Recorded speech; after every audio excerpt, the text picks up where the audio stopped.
O soul, are you weary and troubled? No light in the darkness you see. There's light for a look at the Savior, and life more abundant and free. Turn your eyes upon Jesus. Look full in His wonderful face, and the things on earth will grow strange, leading in the light of His glory and grace. O soul, are you weary and troubled? No light in the darkness you see. There's light for a look at the Savior, and life more abundant and free. Turn your eyes upon Jesus. Look full in His wonderful face, and the things on earth will grow strange, leading in the light of His glory and grace. Turn your eyes upon Jesus. Look full in His wonderful face, and the things on earth will grow strange, leading in the light of His glory and grace.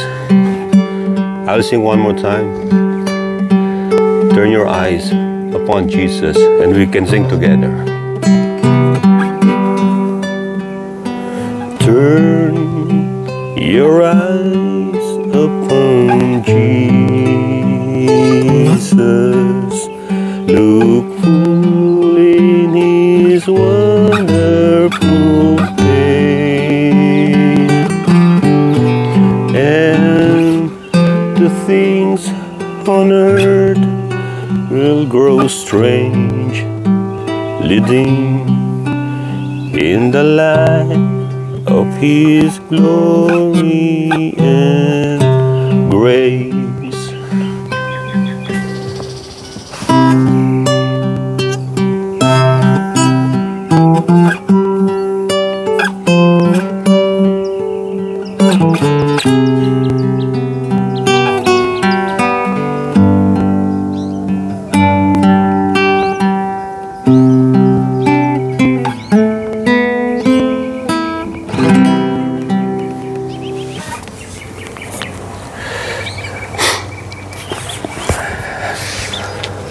Magandang umaga muli sa inyo, tanghali man, hapon o gabi, sa lahat ng mga kababayang kong Pilipino na nasa iba't ibang panig ng mundo rin, kahit sa Pilipinas. Magandang umaga sa inyo lahat, tanghali man, hapon o gabi. Ito po ang inyong kaibigan, kapatid na si Brother John ng Kayoke Pananampalataya at Katotohanan. At makikita nyo na ako ay naririto sa YouTube para magbahagi ng salita ng Diyos. At walang anumang agenda. Hindi ko kayo ituturo sa anumang religion because those religions na nagkalat sa mundo, they're bounded down to hell. Sapagkat ang tunay na kaligtasan lamang po ay ang pananalig, pananampalataya at pagtitiwala lamang sa pangalan ng Panginoon Kristo. sapagkat walang ibang pangalan na ibinigay sa silong ng langit at sukat ating ikaligtas tulad ng sinasabi ni Apostol Pedro doon sa Aklat ng Mga Gawa o Book of Acts. At ako po ay nangangaral na walang anumang hinihinging anumang kapalit o kabayaran sapagkat hindi ho ito monetize na video. Ito ay sarili ko pong pagpapasya na ako'y mangangaral lamang ng salita ng Diyos na walang anumang hinihinging kapalit na nanggagaling sa mundong ito. Hindi ko ipapangaral ang salita ng Diyos bilang isang source of income o pagkakaperahan. Hindi po ako katulad ng iba na nakasanayan ninyo sa Pilipinas na gagamitin ng Biblia, sasabihin magbigay kayo ng ikapu, love, gifts, tithes and offering, abuluyan. Mayroong Monday, Tuesday, Wednesday, Thursday, Friday, Saturday, Sunday, depende sa araw na gusto nyo mag-abuloy. Hindi po gano'n ang sinasabi ng Biblia.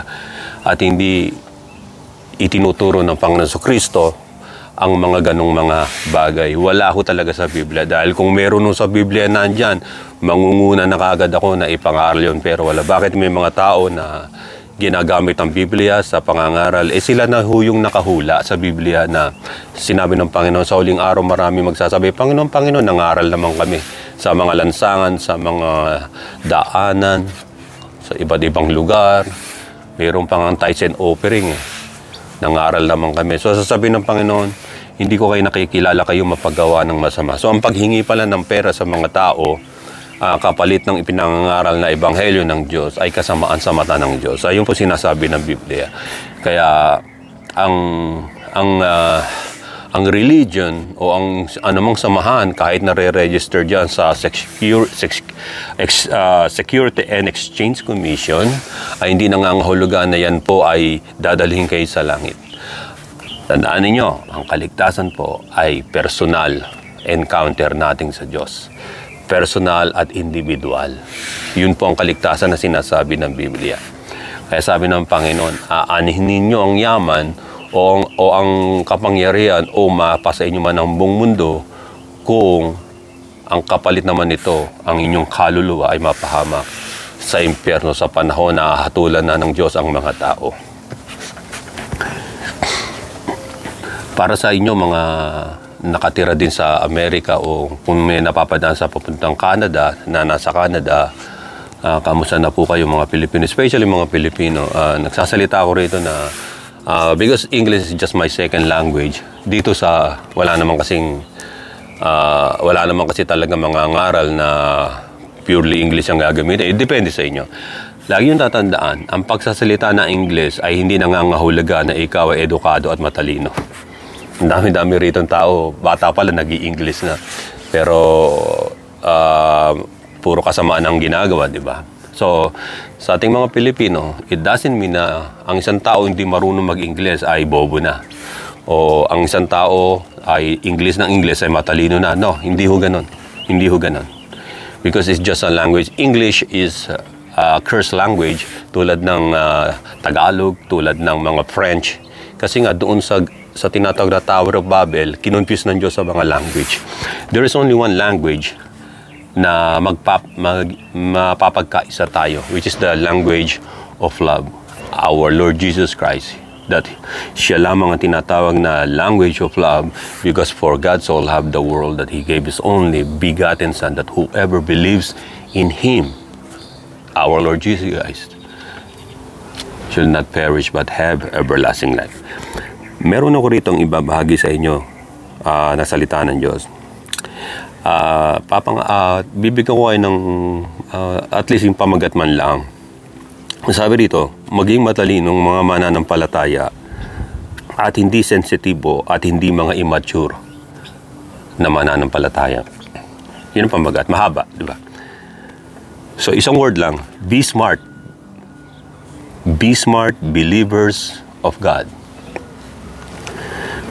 Be not sensitive and be not immature.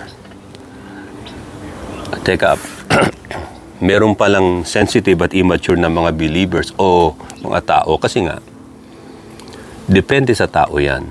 Maaring pinalaki ka sa isang tahanan na ang pagiging sensitibo ay hindi nila binobrought up o kaya ay sa isang bahay ay sensitive masyado, wala sa generation niya, either generation X, generation any generation, depende sa pagpapalaki sa mga anak, di ba?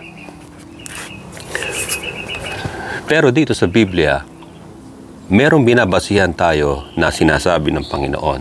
Tayo mga anak niya, nang tinanggap natin ng Panginoon Kristo, we become the children of God, and Jesus Christ our Lord, He is our firstborn. Ibig sabihin na siya ang pinuno, not first created. Is prototokos, the Greek word meaning firstborn, panganay. Be smart.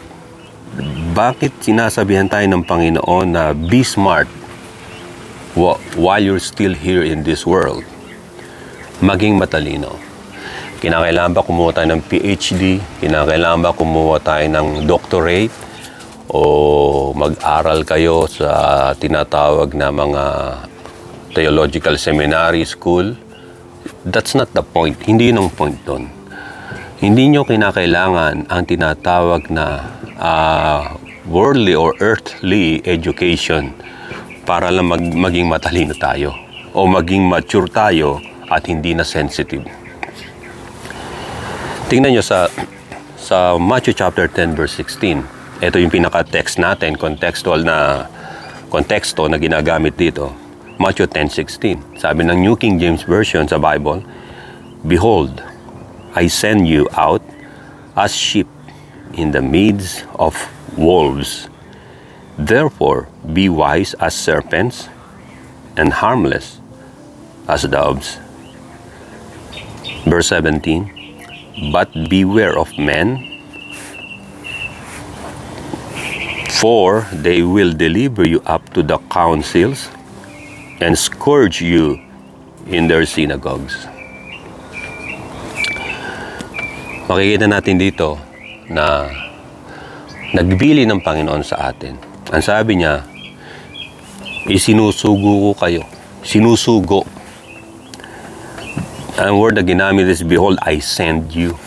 Sinusugo o pinadadala ko kayo. Pinadadala. Ibig sabihin, from your comfort zone, saan ba yung comfort zone natin? Alam ba, bahay natin. O yung estado mo sa buhay, kung meron kang negosyo, nag-aaral ka, may maganda kang trabaho at kinikita, yun ang mga comfort zone natin, di ba? Etong sinabi ng Panginoon, "Behold, I send you out as a sheep. From your comfort zone, God will send you out." Ito ang tunay na mundo eh. Ito yung tunay na kalagayan ng mundo. Di ba, may mga anak kayo. Kayong may mga anak. Pinalalaki niyo yung mga anak ninyo. Di ba, nino-nurture niyo sa loob ng tahanan, binibigay ng regalo, gifts, birthday party, yan. Ayaw nyo madadapuan ng langaw kapag may konting sugat lang. Di ba, nagpapanik na kayo, lalagyan nyo ng alcohol, lalagyan nyo ng gamot o band-aid, tsaka sinusuklayan nyo kung babae, di ba? Kung lalaki naman, talagang binibihisan nyo ng maganda, at least pang basketball sa mga tatay, di ba? Inaalagaan, ibig sabihin. Pag sila ay mag-aaral na sa school, di ba, inahatid ninyo. Hinahatid ninyo, di ba? Ang edad ng bata, pag tumutungtong na siya ng 8 taong gulang hanggang 9, ituturo nyo na agad sa kanila na, "Son or my daughter, darating ang oras na ikaw na lang ang mag-isa na pupunta sa school mo kapag graduate ka na ng elementary. At sasabihin ninyo na hindi ka na namin laging mababantayan doon at hindi mo na kami laging makakasama kasi lumalaki ka na. You need to face the world." Yun dapat ang sinasabi niyo sa mga anak nyo, na ang mundo ay may challenges Sasabihin nyo, huwag kang malulungkot kung merong mas magaling pa sa'yo dun sa school, o kung binubuli ka, ay huwag kang iiyak at sasaktan ng sarili mo at ituturing mo ang sarili mo na walang kwenta dahil binubuli ka ng iba. Tinuturo nyo kagad na isusumbong ang pambubuli sa inyo, sa teacher, o sa principal, o kung kanino man nandun na may authority na matigil ang ganun. Ayun ang tinuturo sa bata. Kahit dito sa Amerika. Saan? Sinasabi ng mga Amerikano, pag dinrap kita sa school, you're on your own. That's your world. Yun ang world mo. You're there to learn, to obey the rules, and to learn. At hindi ka na namin mababantayan doon. You have to be strong. There's some competition, but you have to find a way na maging mas better ka sa ibang tao. Yun ang dapat tinuturo ninyo sa mga anak ko ninyo. Hindi yung tinuturuan ninyo na maging mahina. Ay, hayaan mo na, sinasaktan ka, binubuli ka, tinitis ka ng mga klase mo. Hayaan mo na, wag mo silang pasin. No, that is not right. No. There's something wrong sa nambubuli. You have to escalate it doon sa teacher, sa advisor, sa principal, at especially sa mga magulang. Sasabihin nyo kagad sa mga anak nyo kung ano mang ginawa sa iyo sa school, either ng teacher, ng mga students, let us know. Sumbong mo lagi sa akin. Okay lang ang mga bata nagsasabi sa inyo. Huwag niyong pagagalitan. Kasi pag pinagalitan nyo, they won't gonna trust you anymore, kayo mga parents. Hindi nila sasabihin kung ano nangyayari sa kanila sa labas. That's what the Bible says, di ba? Kaya nga sabi, train a child in the way that he should go, so that when he is old, he shall not depart from it. The good words o mga turo, teachings na binigay ng mga magulang at ng Diyos na nagmumula sa Biblia. Ang sabi, be smart, believers. Sinusugo tayo ng Panginoon sa mundo. I sent you out as a sheep, not as a lion. Tandaan ninyo. Not as a lion, not as a bull, yung mga malalaking bull. No. God said in His Word na yung Messiah na darating, He is meek as a lamb. Anong ibig sabihin ng meek as a lamb? Yung sinabi rito na, behold, I send you out as a sheep.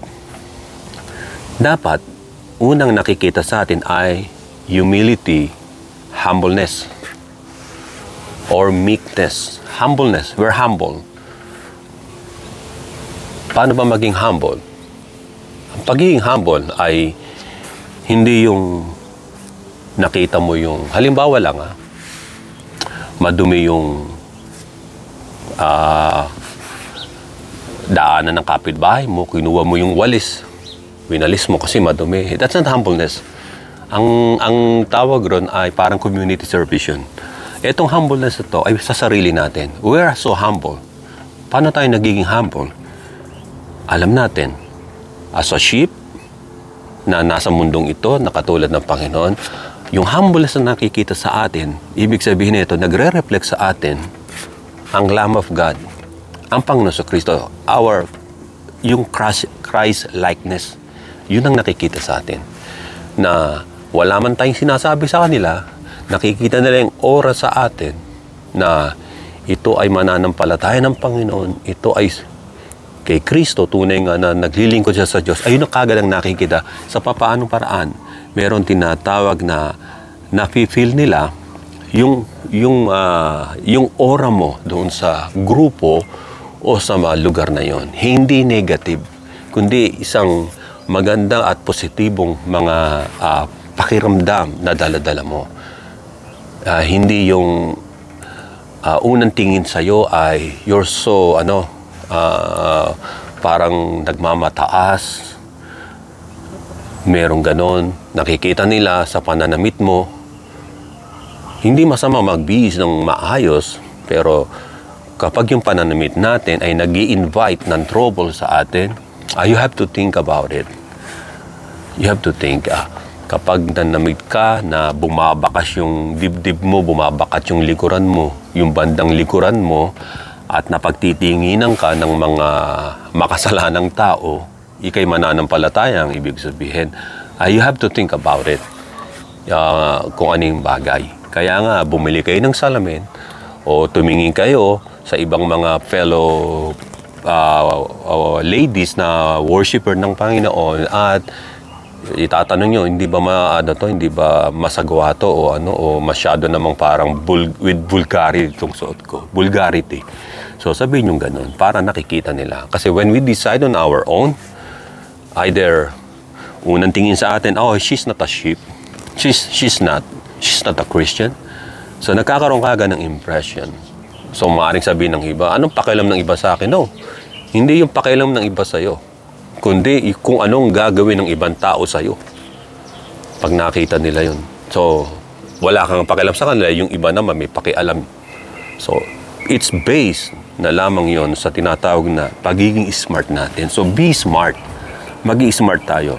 Kaya sabi, behold, I send you out as a sheep in the midst of wolves, sa gitna ng mga asong gubat. Yung mga wolf. Anong gustong-gusto ng wolf sa mga prey nila? Kasi ang wolf is a predator. Ang gustong-gusto nila, yung sheep ay nagpapanik at tumatakbo. Habul-habulin nila yun. Ganun ang ibig sabihin ng Panginoon. Pinadadala ko kayo sa mundo tulad ng mga sheep. Pero, ang dapat nakikita sa atin ay yung meekness ng sheep, humility. At hindi lang yan, di ba? Ang sheep ay kulay puti yan. Although iba, meron sinasabi, ibang kulay na. Pero yung sheep na binabanggit ng Panginoon, nung panahon na yon ay napapakinabangan din ng mga sheep herder, yung mga balahibo nila. Yung ginagamit na wool, na tela. So, makikita natin dito na, ang sabi, yung sheep ay, of course, para makita mo, hahanapin mong kulay, puti. Ang simbolo ng puti, kaputian, di ba, ay liwanag. Hindi yung ikay mananampalata, hindi naman masama siguro magpaputi kayo ng mukha nyo, gagamit kayo ng gluta kung tawagin, o iinom kayo, it's up to you. It's up to you. Kung ganun nga ang gusto ninyo, form of ma-enhance yung beauty. Uso naman ngayon yung filter sa camera. Kaya nga sabi ng iba, ang mga Pilipina raw ngayon ay half mix. Paano mo nasabing half mix? Half Pilipina, half filtered do sa mga picture. Natawa lang ako sa mga video o picture nagtatago sa filter. Hindi lang Pilipina siguro, sa ibang mga tao rin. So, dito sa video ko na to, walang editing ito. At kung anong what you see, ay ako nga ho yun na nakikita nyo ngayon. So, makikita natin in the midst of wolves. Bakit nilet go tayo ng Panginoon? Para matuto tayo. Na alam natin, sa mundong ito, may mga predators. Let's say, yung mga predators na ito ay in the form na halimbawa scam. I-scam yung isang tao na dito magbigay kayo ng tinatawag na mag-invest kayo ng pera. Ang minimum ay 200,000 pesos. Tutubo ka agad yan ho ng let's say 30%. Malaki yun 30% sa isang buwan. So, makikita natin, maraming mga tao na iinganyo. Nainganyo kasi ang unang iniisip nila, tutubo ako. So makikita natin, there's a lot of people living like wolves, predator. Kaya isang tao ay lolokohin niya. Prey lang siya ng predators na yun. Ang sabi rito, sa paligid natin, sa mundong ito ay maraming masasama. Mga wolves, mga predators. But Jesus Christ said, therefore, be wise as serpents and harmless as doves. Teka, alam natin yung serpent, sa Biblia ay simbolo ng sin. Di ba? Simbolo ng temptation. So, hindi yun. Hindi nang binabanggit dito na tayo pagmumula ng tukso. Ang sinabi rito, yung pag-aaral ng snake is herpetology, snakes and amphibians, at nakalimutan ko lang yung sa mga snakes lang talaga. Ang snakes o serpents, ang binabanggit ng Panginoon dito na serpents ay yung desert snakes. Ano yung mga desert snakes? Yung mga sidewinder na snakes na patagilid, na hindi mo madedetect kung saan siya. Hindi siya dumediretso ng kundi pa side. Kasi nga, para hindi mainitan yung buong katawan niya sa disyerto. At meron ding mga sand vipers na nagtatago sila sa buhangin. Maiksi lang yun. Tas mataba, akala nyo pirasong kahoy lang, pero snake pala na nagtatago sa disyerto, sa buhanginan. So, yun ang mga ahas nung araw na yun. Ang sabi, therefore be wise as serpents. Pag sinabing be wise as serpents ay ganito. Ang mga ahas, hindi ho sila nakakaamoy. Meron silang detector, yung dila nila, na a-analyze sila ang composition ng air, kung may chemicals o kapag may parang carbon o hininga ng tao o animals o yung pawis na amoy nila sa pamagitan. Yung receptors nila yon, yung mga dila nila. Kaya lumalabas-labas yung dila. Yun ang ng snake. At yung snake daw, wise. Paano silang wise? Kapag merong predator, nagtatago sila, umiiwas sila. Nagtatago sila either sa buhangin o sa puno o nagko-coil sila. So, hindi napupuna. Hindi nila inilalantad yung kanilang tunay na size.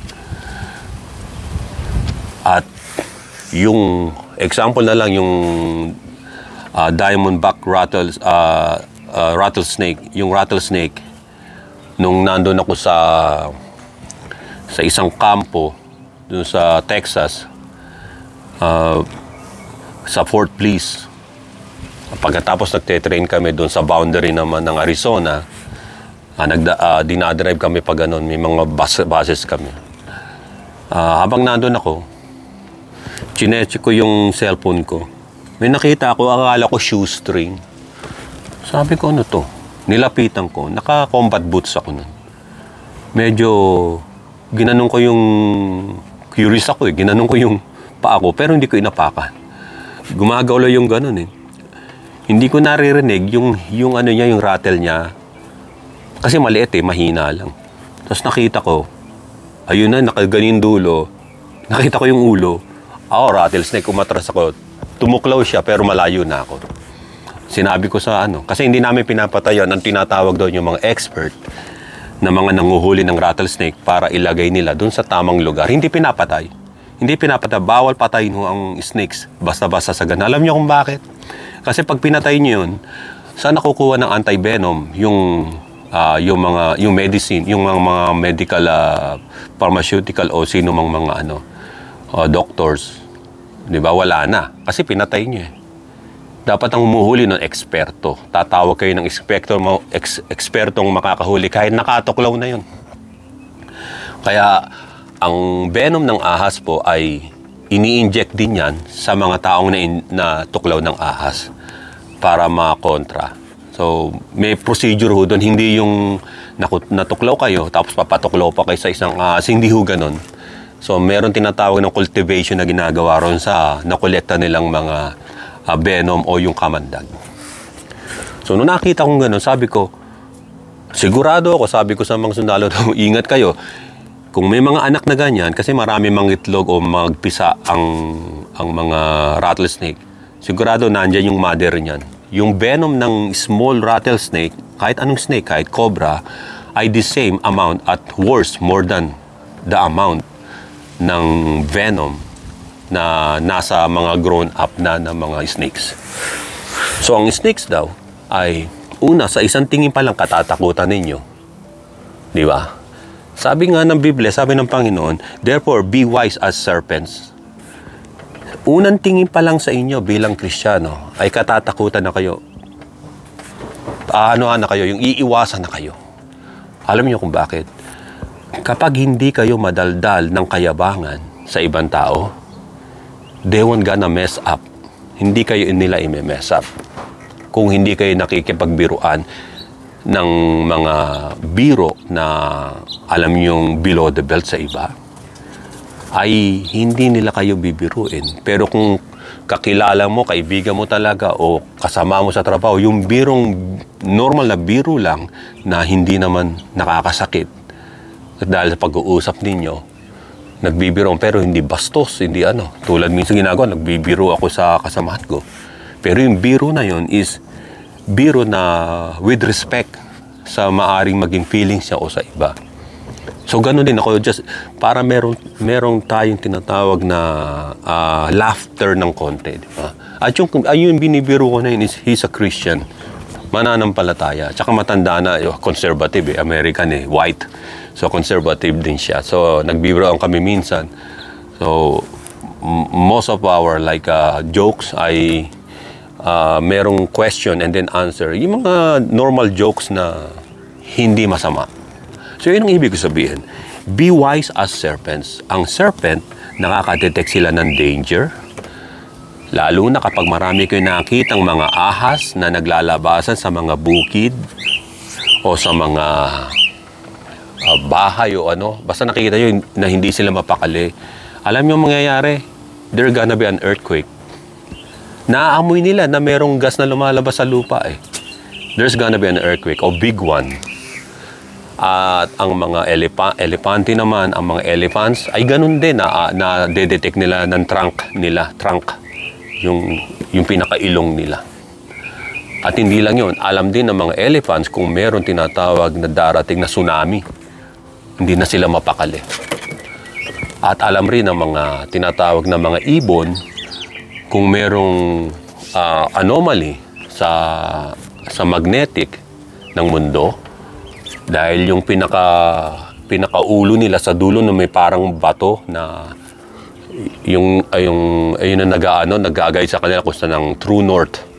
At yung doon na ayun ang ginagawa nilang parang radar nila. Ganon din ang tao, di ba? Kaya pagka minsan nakalimutan ko ang tawag ron na meron tayong mga bato sa ulo natin na kapag na-imbalance ka, di ba? Kalimutan ko lang ang tawag doon. Sa mga doktor, alam nila yon. So, nangyari na rin sa akin yun. Hindi ko alam kung which is left or right. Nakaganon ako. Nahihilo ako. Kailangan yung bato ay tumama muna sa tamang posisyon. Maging wise as serpent. Ang serpent ay umiiwas sa predator. Maging katulad din tayo ng ganito. Kung alam mong may mga predatory dyan, may mga makasalanan na nag-aabang, umiwas ka na. Umiwas ka. Huwag niyo sabihin na, di ba sabi ng Panginoon, ipangaral sa mga makasalanan? Depende sa lugar, depende sa sitwasyon. Alam niyo, ibig ko sabihin na, alam mo yung isang lugar na yon, delikado lumakad ng nag-iisa doon at napakadilim. At baka makidnap ka, ma-rape ka, itapong ka na lang kung saan, di ba? Ganyan sa Pilipinas. Because many people sa Pilipinas ay talagang outdated na ang kanilang mga utak at pananaw na kinakailangan ma-reboot ang kanilang utak sa pamamagitan ng gospel ng Diyos, di ba? Ang sinasabi ko is yung safety. Tapos ako ng criminology, Bachelor of Science in Criminology sa Philippines. So alam ko yung mga technique ng mga criminal diyan. Kaya kinakailangan kayo pag naglalakad din kayo ay huwag kayo maging alisto kayo. Huwag kayong didikit masyado sa madilim na iskinita na walang ilaw. Baka may humatak sa inyo ron, kayo mga kababaihan lalo. At huwag naman kayo maging masyadong malapit sa sasakyan. Either masagasaan kayo o may magbukas ng kanilang pintuan, hataking kayo palagay sa loob. So maraming mga ganong pangyayari. No? So kinakailangan kasi ay hindi ka naglalakad din mag-isa. At kung hindi mo kinakailangan pumunta sa isang lugar na yon, ay huwag kang pumunta. Yun ang isang mga palatandaan na pagiging matalino natin as a serpents. Be wise tulad ng mga ahas daw po. Ang nasabi, be and harmless as a doves. Maging harmless tayo tulad ng mga kalapati. Sa verse 17 nasabi, but beware of men, for they will deliver you up to councils and scourge you in their synagogue. Pinag-iingat po tayo sa lahat ng ito na binigay ng Panginoon. Ito ay babala sa atin. Sa verse 17, pinag-iingat tayo sa lahat ng mga tao. Kaya nga maging tulad kayo ng mga tupa na humble and meek. Maging tulad kayo ng serpents na smart. Alam nila kapag may danger na darating, hindi sila pupunta ron. Gaganti lang sila, mag-i-strike lang sila to avoid danger. Kaya tumatakas sa sila, di ba? So, napoprovoke mo lang sila na manuklaw kapag hahawakan mo na sila o lalapitan. So, ganun ba ang Christian na dapat natin gawin? Alam niyo, sinabi ng Panginoon, di ba? Kapag may nagpabuhat sa iyo ng 1 milyang layo, at sinabi niya, pabuhati mo pa ng 1 milya ay gawin mo. Kapag may sumampal sa'yo sa kanan, hirap mo pa yung kabila. Ginagamit po yan ng ibang mga hindi Kristiyano na isang bagay para ikaw ay pahiyain o anuman at hindi ka makaganti. Merong isang Christian nangangaral, may lumapit na Muslim sa kanya. Sabi ni Jesus Christ sa inyo, sabi ng Muslim, na kapag sinampal ka sa kabila, iharap mo pang kabila. Sampalin kita ngayon, iharap mo pa ba sa akin yung kabila? Magpapasampal ka ba sa akin? Yung isang preacher, hindi magaling sumagot eh. Kung ako yung sasagot nun, sasabihin ko sa kanya, magpapasampal ako sa'yo sa mukha. Unang-una, accept Jesus Christ as your Lord and Savior. Hindi niya gagawin yun, di ba? And then, do you have a daughter? Pag sinabi niyang yes, give me your 9-year-old daughter. I will make her my wife. Will you accept it? Hindi niya rin gagawin yun. You're not gonna slap my face, and that I'm not gonna give it to you my other face. Yung sinabi ng Panginoon na yon ay merong kaugnayan yun sa tinatawag na when time comes, when you're in trouble, like you've been kidnapped, captured, that's an initial reaction ng tao ay tumakbo, di ba? Kasi pag tumakbo ka, they gonna kill you, right? You don't have any chance to survive. So, ibig sabihin, don't panic. Huwag ka magpanic. Siyempre, yung mga prisoners of war, kikita nyo kahit na ikulong sila sa mga prisons ng kalaban, hindi sila nagpapanik. Hindi nila binibigay informasyon. Pero sinasabi nila na importante sila sa mission na yun para hindi ka patayin. So, I've been trained with that. So, ikaw naman bilang Kristiyano ay ganito. Yung pisngi mo, nasabi, pag hinampal ka sa kabila, hiharap mo pa yung kabila. So, pinoprovoke mo pa yung isang tao na, sige, sampalin mo pa ako. Anong ibig sabihin nito? Na, pag dumating ang tinatawag na ganyang mga troubles, example, someone hits your face, at sabi, iharap mo pang kabila. So, how about the self-defense? Sabi ng iba. Halimbawa, sa'yo, brother Joe, mangyayari ba sa'yo? No. They cannot slap my face. They cannot slap kahit anong face sa mukha ko. If they did, I'm gonna use the law of man. Their constitution, their law. Self-defense. Paano nangyari? Di ba sinabi ni Kristo na ibigay mo? No, hindi yun ang ibig sabihin. Ibig sabihin nun na ang retaliation, there's a right time, right place to retaliate. File a case. Mag-file ka ng case kahit sabihin niya, pasensya na kayo, patawarin niyo ko, sana mapatawad niyo. No.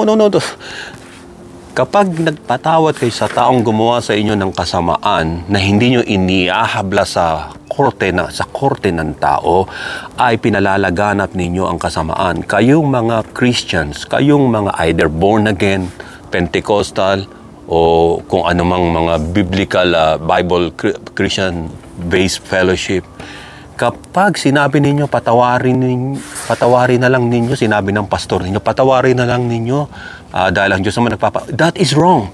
Kaya lumalaganap ang krimen ng kasamaan ay dahil ang taong gumawa nito ay hindi ninyo pinanagot sa batas. Halimbawa ko, someone who's gonna try to kill me, I'm gonna pull my gun. Wait a second, sasabihin nyo, nangangaral ka tas may gun ka? Yeah. Not only gun, guns. Paano yun? Well, meron sa Biblia na sinabi ng Panginoon, di ba? Ang wala sa inyong cloak, sell it and buy a sword. Mababasa yung sinabi ng Panginoon. At sinabi rin ng Panginoon kay Peter, di ba? Na yung sword. Pero ginawa ni Peter ay hindi naman siya inutusan ng Panginoon i-strike si Malcolm, eh nanaga siya, di ba, sa Gethsemane. Ang Christian ba dapat well-armed? Of course, that's a Bible. Hindi naman binawal ng Panginoon na ano. Pero ang isang Christian, na ang ginawa niya, binabrandish niya ang weapon niya, pinagmamayabang niya, that is wrong, that is false, that is a criminal liability, may criminal liability yun. Hindi basta-basta ka mamamaril, hindi basta-basta ka magagalit dahil may baril ka. Dapat low profile ka lang. Gagamitin mo lang yung kapag your life is in real danger. Kapag nasa danger ka na at ang family mo, you can use it as a form to deter the criminals. Kasi yung criminal, they don't care if they kill you because they're criminals. But ikaw, if you don't care to survive, you will never gonna survive, and your family, you won't gonna ever save your family also. So, sa ibang pagkakataon na itatapik ko yung self-defense according to the Bible. Meron, no? Kaya be smart tayo. Be smart. Hindi naman pa pwedeng kayo bumili ka ng baril, wala kang tinatawag na practical shooting training. Kinakailangan meron kong training, alam mo kung paano gamitin, alam mo ang do's and don'ts ng baril, alam mo ang safety. Kinakailangan dumaan ka muna ron. Hindi yung bumili ka ng baril sa mga illegal gun makers. Kinakailangan nasa tamang procedure ka.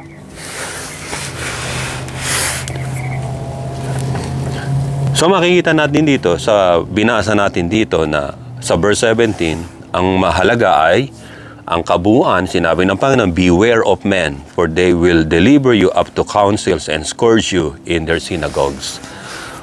Mag-ingat kayo sa lahat ng tao, period. Mag-ingat, hindi nangangulugan na hindi ka magtitiwala sa tao. Sa lahat ng tao, kapag pinakawalan na tayo ng Panginoon sa world, di ba? Mag-ingat tayo sa kanila. Because you don't know who's your enemy and who's with you. Hindi nyo alam. Kahit yung taong may hawak ng Biblia, kahit yung mga nangangaral sa TV, sa YouTube, sa Facebook, be careful, beware. Kapag nakita na ninyo na inilalayo na kayo sa tunay na salita ng Diyos at they getting money, they earn money na, they becoming rich and richer, and nagiging rich na sila. At hindi lang yon, they own like corporation na, malalaking building. You better watch out na they're not for the Lord, because these people, ang sabi rito, they will at the end they will deliver you up to council and scourge you in their synagogues. Scourge, yung synagogues dito, hindi yung synagogues ng mga Jew lang pinag-uusapan dito ng Panginoon, kundi yung place of worship ng mga tao. They will scourge you, sabi. Papahirapan na kayo sa papanong paraan. Kukolektahin na nila yung mga pera ninyo, wala pa nga yung sweldo ninyo, meron ka na rito tax, 10%, ibig sabihin, ikapu, magbigay ka kapatid. Merong ganyan mga churches. kakaltasan ng agad yung credit card nila o yung ATM nila para doon sa abuloy. Automatic ang tawag ron, ino-automatic nila. Makikita natin, it's all about business. Kaya nga makikita ninyo bakit marami mga tao na lumalayo na sa Diyos at sa Biblia. Kasi nga dahil sa kagawa ng mga demonyong mga preacher na yun, they're evil. They're demons.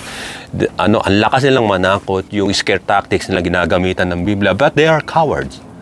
They were cowards. Mga takot naman yun eh. Takot naman talaga sila eh. Let's invite them. Let's go to mga place yung mga napakaraming mga kalaban. Halimbawa, yung mga infested Islamic people dyan sa Mindanao. They won't gonna go over there. Hindi sila pupunta ron kasi matatakot sila. Takot silang mamatay. Takot silang mamatay. Halimbawa, sa ibang lugar, punta tayo.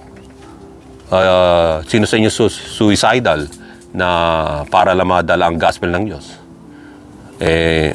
Ako, wag yun na ako tanongin yan dahil hindi naman ako matatakot. When the Lord said, punta ka rito sa isang lugar na to, of course, hindi natin masasabing maririnig sinabi ng Diyos, punta ka rito, punta ka doon. There's always time. Pero ako, nung nandun ako sa Northern Baghdad, so tinetrain namin yung mga Iraqi para maging correctional officers. Pinakakanta ko sila. Yung salita nila. Pero yung tono, yung where all the saints go marching in, where all the saints go marching in. Yan. Arif Tismish, Tismani, Arif Tismish, Tismani. Ginagano, pumapalakpak akong gano'n. Sayawan naman sila, parang mga hindi nila alam, yung mga Muslim yun hindi nila alam, yung mga kantang kinakanta ko sa salitang Arabic ay Christian song yung tono. Tuwan-tuwa sila, mga ganun sila, sumasayaw. Ay, parang nagdidiwang. Mga correctional officer na Iraqi. Pagkatapos nun, merong mga Iraqi doon. Kumakain ako naka-assign na ako doon sa prisoners camp. Meron kaming Kasi siyempre, welcome na silang kumain doon sa Pero hindi pa rin ako nagtitiwala sa kanila. Ang takaw nila sa cake Inuubos nila yung cake namin doon Lagi kaming may cake doon Pagpupunta para pagkatapos kumain, may snack. Inuubos nila minsan. Kumakain ako minsan isang breakfast kasi ako na yung naka-duty. Mag-duty muna kami. Kakain muna kami ng breakfast doon mismo para mag-duty. Kain muna ako. Lumapit sa akin isang Iraqi. Nangihingi. Gutom na gutom siguro. Sabi ko, ini-English ko Ini-English ko lang. No, this is ham. Meaning pork. Sabi, siya daw. Tinignan ko yung makasama niya. Tumitingin yung makasama niya. Binigyan ko gano'n, tinusok ko ng tinidor ko. Kinuha niya, kinain niya. Sinabi ng kasama niya, baboy ang pork yan. Tinanggal niya, tuloy yung laway. Magagawag. Haram na siya ngayon, haram. Hindi na siya Muslim. Sabi ko sa kanya, told you. Ganon ako noon nung mga naranasan ko ibig sabihin mga inaano ko ron. So hindi ako natatakot sa kahit sa lugar na yan. Nagbabantay kami ron sa ang pinaka-wall namin ay napakakapal na may bulletproof yung glass, tinutulak namin yun. Doon sa pinaka-main gate. Para pag may attacking gagawin ng kalaban, nakakaporma kami. Meron kami ang laking ng bulletproof glass. Tinutulak namin yun. May gulong yun. Ang bigat nun. Ang bigat, niya, nasa 600 pounds, 500 hanggang 600 pounds. Ang kapal kahit malalaking bala, hindi lulusod doon. So makakabaril kami, Kita namin sila kasi salamin. So tinutulak namin ganun. 3 kami tumutulak. Tapos ginagayad ng isa. Sabi ko, grabe to, dapat to, forklift ang dala natin, at least na itutulak ka agad. May forklift naman, pero maliit na iskinita lang yun Tsaka putik-putik. Yung mga daanan doon na pinaka-backdoor yun. So yung mga bumibisita sa kulong, mga Iraqi, doon namin kinakapkapan yun. Doon kami nakapwesto. Minsan ako lang nakapwesto, minsan iba kumakapkap. Iba-iba kami. Walang walang lamangan doon. Dapat walang makalusot na anumang kontraband. Meron akong hindi mga pinalusot doon. So, iba't iba. Meron din ako ibinan doon sa lugar ng kampo na yon na mga visitors na sa pagmumukha pa lang wala akong tiwala. Kahit babae sila. At meron dong isang Iraqi din na babae, gusto siguro kumuha ng impormasyon sa akin. Lumalakad lang ganun. Tinanggal niya yung ano niya. Inaakit ako na nag-i-English eh. What's your name? Ganun. Sabi ko, may plano to ha. Sa tinawag ko yung isa, puti. Sabi ko, hey bro, let's go walk with her. O, dalawa kami ngayon. Sabi ko, he gonna talk to you. Nasa likod akong ganun. Meron ganun, nangaakit. Kaya pag naaakit kayo, magaganda pa naman ng mga Iraqi. Kala nyo mga, ano sila, alam nyo, yung mga, kala nyo, yung mga taga-India din ng itsura. So, kinakailangan mag-ingat tayo, but beware of men, ang sabi. For they will deliver you up to councils. Min sabihin, ibebenta kayo, tatraidoring kayo, i-scourge kayo sa mga doctrine nila na false doctrine. At hindi lang yon, papahirapan kayo hanggang sa kayo ay manghina. Subalit, kayong mga wala pa sa Panginoon, ang dapat ninyong gawin ay lapitan ninyo ang tunay na Diyos. Ang kaligtasan ay personal, individual. Kahit hindi ka kasama sa mga grupo na mga fellowship na yun o iglesia o simbahan, yung mga grupo na yun, grupo na mga chismoso-chismosa, mga marites, marami doon. Grupo na pag nakatalikod ka ay tinatawanan ka. Grupo na pagandahan ng bihis. Di ba every Sunday service? Pagandahan ng bihis, pataasan ng ere, nagigitara lang, naghahanap ng magaganda. Di ba? Ganun. Marami ka naghahanap ng magaganda. Nung ako, dating gitarista sa fellowship, gitara lang ako. Yung mga ibang kasama ko, sige magmaganda rito. Maganda, bagong dating yan. Bago ba yun? Bago. Ganon sila. Ako, hindi ako naggaganon. Kikitara lang ako. Doon lang ako sa ano. Kung makikita nyo naman, papupunan nyo naman ako. Kaya sabi nga ng isang pastora doon, hindi nyo kaya si Brother Joe. Hindi ka, ano yan, wala yatang pakiramdam sa babae yan.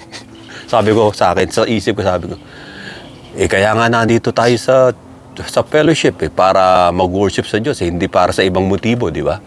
Kapag may umatin na bago, etong mga pastor masisiba sa pera, kamustahin nyo kagad yan, maganda bihis kagad eh. Yung pala, yung umatin sa kanila, napadaan lang, scammer pala. So maraming ganun eh. Na, ano ba ang purpose ninyong nangangaral sa mundong ito? Kayo ba ang purpose nyo ay para yumaman, magkapera, dumami lang kayo? Gusto nila kasi dumami yung mga member nila para pag maraming magbibigay. Ayun ang point doon na sinasabi, beware of men, verse 17 ng Matthew chapter 10, verse 17, beware of men, for they will deliver you up to councils. Ayun na. Yung mga nangangaral, di ba, dadaling kayo sa council nila mismo. And scourge you in their synagogue. Pag nato na kayo, papahirapan na kayo. Brother, etong gagawin mo, 3 aba Ginoo, eto, may ama namin ka, bibigyan ka ng maraming mga gawa alalahanin, ni dulo ng daliri nila ay hindi naman nila maibuhat. Marami silang requirements na gagawin siya. Sasabihin pa sa pangangaral nila na, kapatid, para pagpalain ka, there's 7 steps. 7 steps. May steps pa eh. Hindi na lang sabihin na magbigay kayo sa akin. Magbigay kayo sa akin. Ito, bank account ko. Lagay nyo rito yung pera nyo kung gusto nyo magbigay. Prangka. Tapos ang problema. 7 steps para kayo pagpalain ng Diyos. Ang kailangan ng tao ay maligtas. Maligtas, mga kapatid. Yung kaluluwa ng taong nag-iisa ay iligtas ng Diyos sa huling paghuhukom. Hindi ang payamanin sa mundo, kasi in this world, Jesus Christ said, you have troubles. Kung magtatrabaho kayo rito, makikita natin dito, sinabi ng Panginoon ito,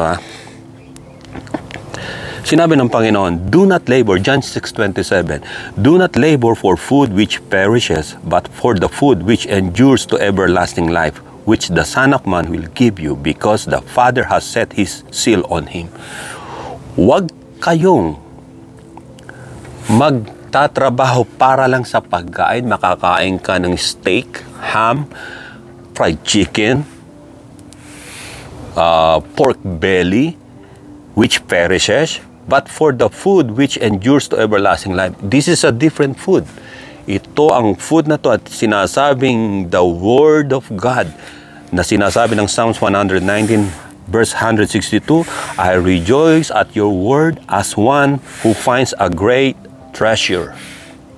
Yung word ng Diyos, yung knowledge of the kingdom, yung mystery ng Diyos na you can comprehend and understand the meaning of that word. At ang sabi ng Biblia, Luke chapter 12 verse 34, for where your treasure is, there your heart will also be.